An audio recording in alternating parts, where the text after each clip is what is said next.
আমাদের কাছে আছে। ডিসেম্বর মাসে আপনারা প্রথম কিস্তি পাবেন এই 11 লক্ষ টাকার বাড়ির যাদের আছে। আর দ্বিতীয় কিস্তি কাজ হয়ে গেলেই 3-4 মাস বাদে আবার পেয়ে যাবেন। 100 দিনের কাজ আমরা ভিক্ষে চাইব না। আমরা ইতিমধ্যেই কর্মশ্রী প্রকল্প চালু করে দিয়েছি। আগে যেটা 100 দিনের কাজ বলতো, এখন এটাকে আমরা কর্মশ্রী বলছি।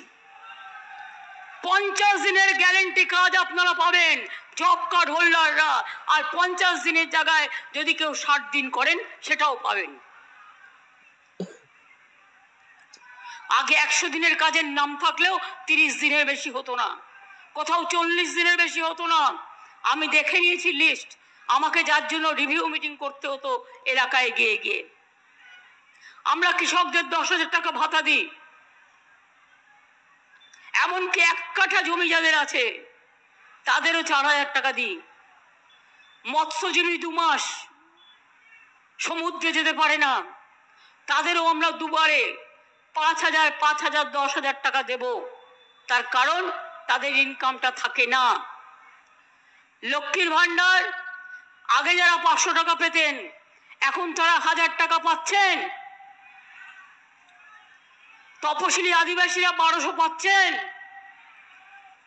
বিজেপির নেতারা কদিন আগে বলেছে লক্ষ্মীর ভান্ডার 3 মাস বাদে বন্ধ করে দেব।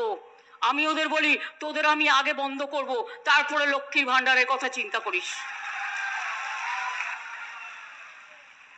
লক্ষ্মীর ভান্ডার চলছে, চলবে। আর যাদের 60 বছর বয়স হয়ে যাবে সারা জীবন পাবেন, লক্ষ্মীর ভাতা বন্ধ হবে না।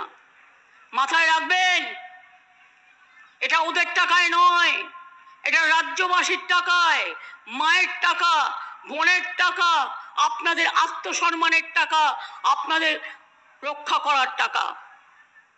আপনারা চান লক্ষ্মীর ভান্ডার চলুক, তাহলে বিজেপি ভান্ডারটাকে উপড়ে দিন, উপড়ে দিন।